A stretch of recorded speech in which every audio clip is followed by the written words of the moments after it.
கேரளாவின் வயநாடு போன்ற இடங்களில் இயற்கை பேரழிவுகள் நடைபெறும்போது நெஞ்சம் பதறுகிறது.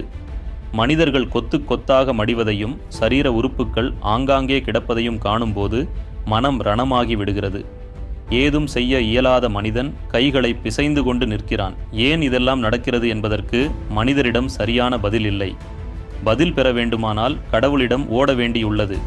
இவைகளை குறித்து பைபிள் என்ன சொல்கிறது? இவைகளின் பின்னால் இருக்கும் காரணங்கள் என்ன? இயற்கை பேரழிவுகளை நாம் எப்படி எடுத்துக்கொள்வது? பார்ப்போம் வாங்க.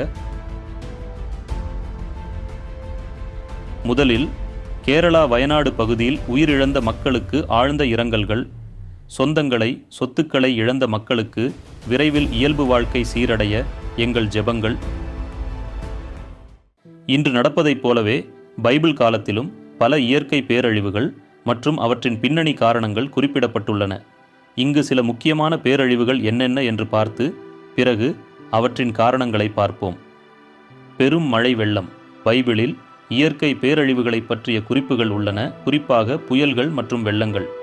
உதாரணமாக நோவாவின் காலத்தில் ஏற்பட்ட பெரும் வெள்ளம் ஆதியாகமம் 6ஆம் அதிகாரத்தில் குறிப்பிடப்படுகிறது. இந்த பேரழிவு பற்றி பைபிள் மட்டுமல்ல, உலகத்தின் பல்வேறு மதங்களின் புத்தகங்கள் வேறு வேறு பேரில் குறிப்பிடுகின்றன. அப்படியானால் உலகத்திலேயே இதுதான் மிகப்பெரிய பேரழிவு. இதில் நோவாவின் குடும்பம் தவிர அத்தனை மனிதர்களும் மாண்டனர். பூமி பிளந்த நிகழ்வு. அவன் இந்த வார்த்தைகளை எல்லாம் சொல்லி முடித்தவுடனே அவர்கள் நின்றிருந்த நிலம் பிளந்தது. பூமி தன் வாயை திறந்து அவர்களையும் அவர்கள் வீடுகளையும் கோராகுக்குரிய எல்லா மனிதரையும் அவர்களுக்கு உண்டான சகல பொருள்களையும் விழுங்கி போட்டது. அவர்கள் தங்களுக்கு உண்டானவை எல்லாவற்றோடும் உயிரோடே பாதாளத்தில் இறங்கினார்கள். பூமி அவர்களை மூடிக்கொண்டது. இப்படி சபையின் நடுவிலிருந்து அழிந்து போனார்கள் என்று எண்ணாகமம் 16ஆம் அதிகாரத்தில் வாசிக்கிறோம். இதனை ஒரு பூகம்பம் போல கருதவும் வாய்ப்புண்டு. எகிப்தின் மேல் அனுப்பப்பட்ட வாதைகள். எகிப்தில் இஸ்ரேல் மக்களின் விடுதலைக்காக கடவுள் அனுப்பிய 10 வாதைகள் யாத்திராகமம் 7ஆம் அதிகாரம் தொடங்கி 12ஆம் அதிகாரம் வரை குறிப்பிடப்பட்டுள்ளது. இதில் நைல் நதியின் தண்ணீர் இரத்தமாக மாறுதல், தவளைகள், பேன்கள், காரிருள், கல்மழை, கொப்புளங்கள், மனிதர் மிருகங்களின் மரணங்கள் போன்றவை உள்ளன. இவையெல்லாம் இயற்கையோடு சம்பந்தப்பட்டவைகள். அக்கினியும் கந்தகமும் இறங்கி 2 ஊர்கள் அழிந்த நிகழ்வு.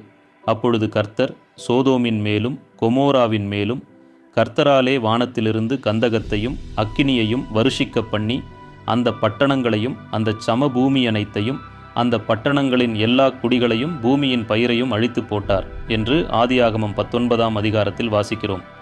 பூமி அதிர்ச்சிகள் மற்றும் மலைகள் உடைந்த நிகழ்வு. இயேசு மறுபடியும் மகா சத்தமாய் கூப்பிட்டு ஆவியை விட்டார். அப்பொழுது தேவாலயத்தின் திரைச்சீலை மேல் தொடங்கி கீழ் வரைக்கும் 2ஆக கிழிந்தது. பூமியும் அதிர்ந்தது, கன்மலைகளும் பிளந்தது என்று மத்தேயு 27ஆம் அதிகாரத்தில் வாசிக்கிறோம். ஆண்டவராகிய இயேசு கிறிஸ்து இந்த பூமியில் மரித்தபோது இயற்கைக்கு மாறாக இப்படி நிகழ்ந்தன.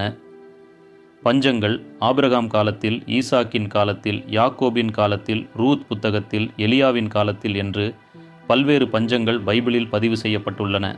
பைபிளில் குறிப்பிடப்பட்டு இருக்கிற பல்வேறு இயற்கை பேரழிவுகள் போலவே இந்த உலகத்தின் வரலாற்றிலும் ஏராளமான இயற்கை பேரழிவுகள் நடந்துள்ளன. ஒவ்வொன்றின் பின்னாலும் ஒவ்வொரு காரணம் ஒளிந்திருக்கிறது. அவற்றுக்கு பைபிள் மூலமாக நாம் கண்டுகொள்ளும் காரணங்களை ஒவ்வொன்றாக பார்க்கலாம். 1. இயற்கை பேரழிவுகள் மனிதன் செய்த பாவங்களின் விளைவு. பைபிளில் இயற்கை பேரழிவுகள் மனிதனின் பாவத்தின் விளைவாக காணப்படுகின்றன. ரோமர் 8ஆம் அதிகாரத்தில் இயற்கை மனிதர்களின் பாவத்தால் பாதிக்கப்பட்டுள்ளது என்ற கருத்து கூறப்படுகிறது.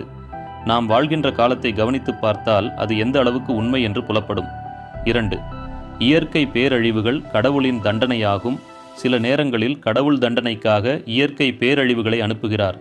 உதாரணமாக எகிப்தில் நடந்த வாதைகள் கடவுளின் கோபத்தை வெளிப்படுத்துகின்றன.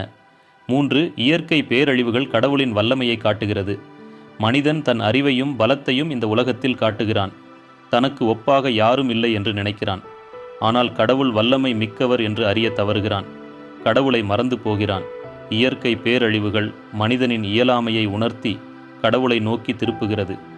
ஆண்டவராகிய இயேசு கிறிஸ்து காற்றையும் புயலையும் தம் வார்த்தையால் அடக்கி இயற்கையின் மேல் உள்ள தம்முடைய அதிகாரத்தை காட்டினார். 4. இயற்கையை அழிக்கும் மனிதர்களின் செயல்கள். மனிதர்கள் இயற்கை சூழலை பாதிக்கும் போது அது பேரழிவுகளை உருவாக்கக்கூடியது. நில அதிர்வுகள், வெள்ளங்கள் போன்றவை, மனிதர்கள் கட்டிய கட்டிடங்கள், காடுகளை அழித்தல், வனவிலங்குகளை அழித்தல், பிளாஸ்டிக் பயன்பாடு மற்றும் சூழலியல் மாற்றங்களால் இயற்கை பேரழிவு உண்டாகிறது. 5. இயற்கை பேரழிவுகள் கடைசி காலத்தின் அடையாளங்கள். பைபிளில் கடைசி நாட்களில் இயற்கை பேரழிவுகள் ஏற்படும் என்று மத்தேயு 24ஆம் அதிகாரத்தில் ஆண்டவராகிய இயேசு கிறிஸ்துவால் கூறப்பட்டுள்ளது. இது கடவுளின் திட்டத்தின் ஒரு பகுதியாக காணப்படுகிறது. ஆண்டவராகிய இயேசு கிறிஸ்து திரும்ப வருவார் என்பது பைபிள் சொல்லும் கிறிஸ்தவர்களின் நம்பிக்கை. இவைகளை காணும்போது இயேசு கிறிஸ்துவின் வருகைக்காக பரிசுத்தமாக ஆயத்தமாக வேண்டும் என்பது கடவுள் அளிக்கும் செய்தி. இவ்வாறு பைபிளில் பதிவு செய்யப்பட்ட இயற்கை பேரழிவுகள் மற்றும் அவற்றின் காரணங்கள் உள்ளன. மேற்கண்ட செய்தியின் அடிப்படையில் நாம் என்ன செய்ய வேண்டும்? நம்முடைய நிகழ்காலங்களில் இப்படிப்பட்ட இயற்கை பேரழிவுகளை நாம் காணும்போது மனதில் குழம்பிவிடாமல் கடவுளுடைய இரக்கத்துக்காக ஜெபம் செய்ய வேண்டியது, பாதிக்கப்பட்டவர்களுக்கு உதவி செய்வது, அனைத்துக்கும் மேலாக கடவுளை நோக்கி பார்ப்பது, பாவங்களிலிருந்து மனம் திரும்புவது, ஆண்டவராகிய இயேசுவின் வருகைக்கு ஆயத்தமாவது, இயற்கை வளங்களை பாதுகாப்பது என்று பல்வேறு காரியங்களில் எச்சரிக்கை அடைய வேண்டும். அவற்றை ஆக்கபூர்வமாக செயல்படுத்தவும் வேண்டும். மீண்டும் ஒரு செய்தியோடு சந்திப்போம்.